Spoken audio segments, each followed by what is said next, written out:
हमारे देश में बहुत प्राचीन किले एवं हवेलियां हैं। हर शहर में मौजूद हैं। हर किला व हवेली अपनी एक अलग कहानी बयान करता है। कई किले एवं हवेलियां हमारे हिंदू राजाओं के हैं और कई मुस्लिम राजाओं के हैं। कुछ बड़े बड़े किलों एवं हवेलियों को सरकार ने अपनी हिफाजत में ले रखा है।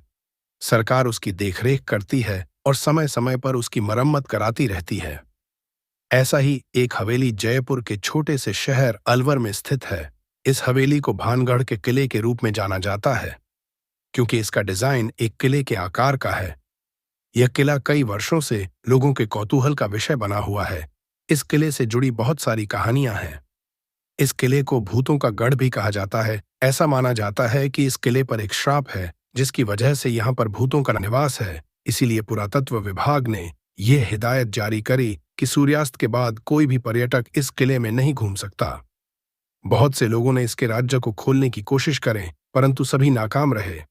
सत्येंद्र को बचपन से ही आर्कियोलॉजिकल साइट्स देखने में बहुत मजा आता था, इसलिए उसने आर्कियोलॉजिकल स्टडीज का कोर्स किया।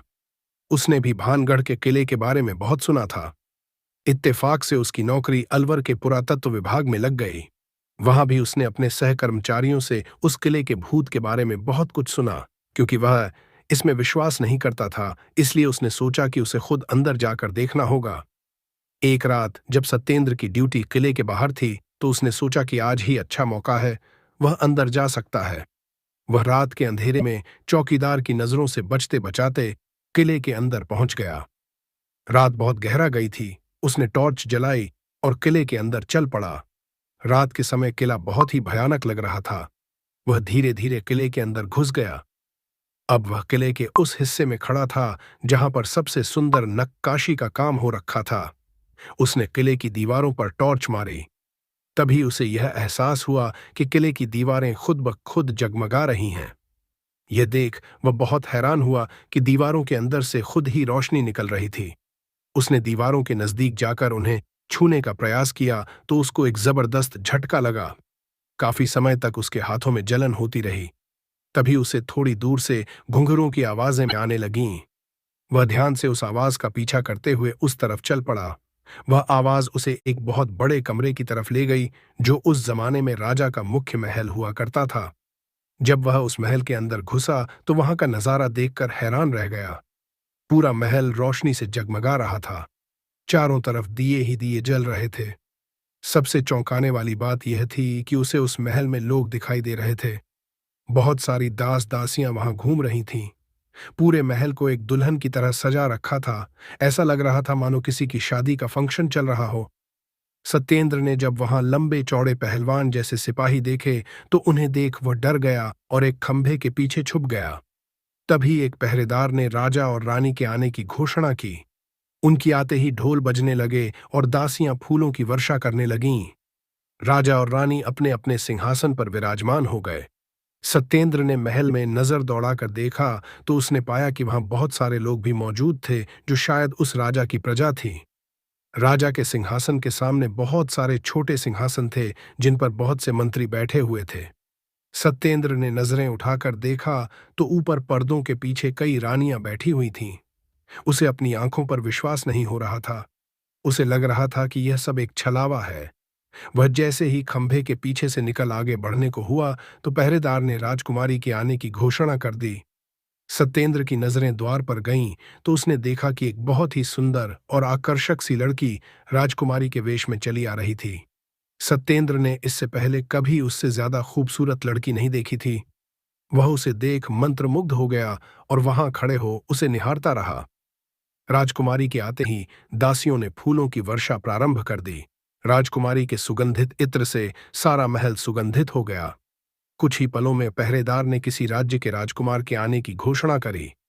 उस राजकुमार के आते ही सब उठ खड़े हुए और फिर से दासियों ने उस पर फूलों की वर्षा करी। सत्येंद्र को अब सब समझ में आ गया था। उस दिन राजकुमार और राजकुमारी का विवाह होने वाला था। उसे अभी भी यही अनुभव हो रहा था कि यह सब जो उसे दिख रहा है वह एक छलावा है।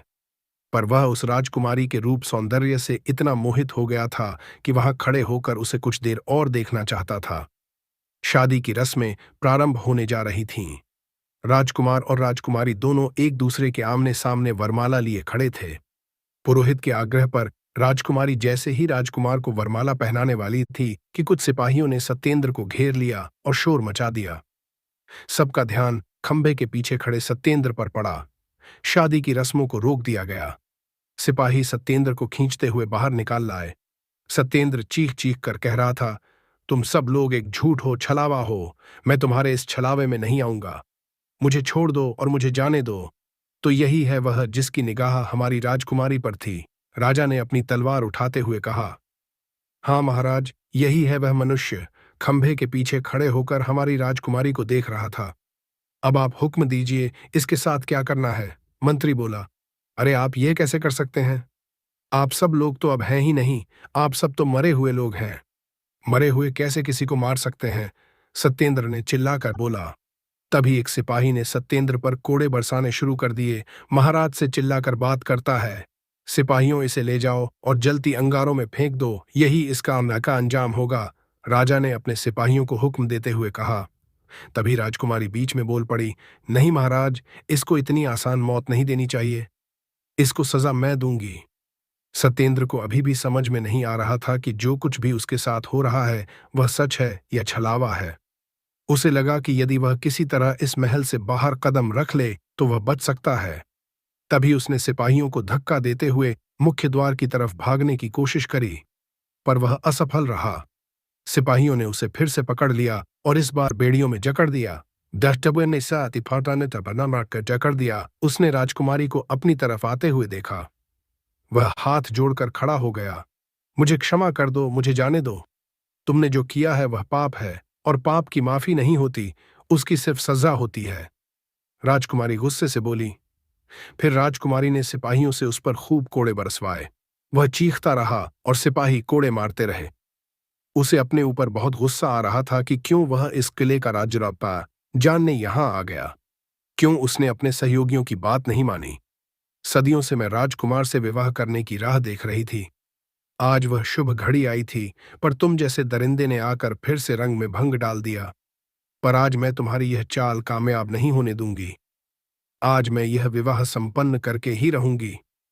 आज मुझे कोई नहीं रोक सकता। सिपाहियों, गर्म लोहे की सलाखें लेकर आओ। इसकी नजर जब से मुझ पर पड़ी है तब से हमारे महल का अनर्थ ही हुआ है। आज मैं इसकी इन नापाक नजरों को ही खत्म कर दूंगी। राजकुमारी ने रौद्र रूप धारण करते हुए कहा। सिपाही गर्म लोहे की सलाखें ले आए। सत्येंद्र को सलाखों से बांध दिया गया। राजकुमारी के आदेश पर सिपाही गर्म लोहे की सलाखें लेकर उसकी तरफ बढ़े। वह झटपटाने लगा, पर क्योंकि उसको बांध रखा था इसीलिए वह कुछ नहीं कर पा रहा था। सिपाहियों को अपनी तरफ बढ़ते देख सत्येंद्र के हाथ पैर फूल गए। वह पसीने से भीग गया। सलाखों को अपने इतने करीब देख उसके मुंह से चीख निकल गई। मुझे माफ कर दो, मैं कभी यहां दोबारा नहीं आऊंगा। मुझे मत मारो। तभी उसे किसी के चिल्लाने की आवाजें आईं। साहब, सुबह हो गई, उठ जाइए। आप यहां गेट के पास क्यों सोए हुए हैं? सत्येंद्र की नींद टूटी। उसने देखा कि वह किले के गेट के पास लेटा हुआ है। वह सकपका कर उठा और वहां के गार्ड से पूछा कि क्या हुआ था। तब गार्ड ने बताया कि जब वह सुबह ड्यूटी पर आया तो उसने उसे वहां गेट के पास सोते हुए पाया। सत्येंद्र को इतना तो याद था कि वह रात को किले के बाहर ड्यूटी पर था, पर उसके बाद उसे कब नींद आई, वह कब वहां पहुंचा, उसे कुछ भी याद नहीं आ रहा था। हो सकता है शायद उसने कोई सपना देखा हो, पर उसने जो भी देखा ऐसा लग रहा था कि वह उस समय वहां था और जो कुछ भी उसके साथ हुआ वह सच था। वह वापस अपने क्वार्टर पर आ गया और सारा दिन उस सपने के बारे में सोचता रहा। वह अभी भी यह समझ नहीं पा रहा था कि वाकई में उसने कोई सपना देखा था या सच में वह किले के अंदर गया था और उन मृत लोगों को जीवित शरीर में देखा। पर जो भी था, आज उसने अपने आप से एक वादा किया कि अब वह कभी भी भानगढ़ के उस किले के अंदर जाने के बारे में नहीं सोचेगा। वह राजा जो भानगढ़ के किले से जुड़ा हुआ है, वह राज ही रहे तो अच्छा है। शायद इसी में सभी की भलाई है।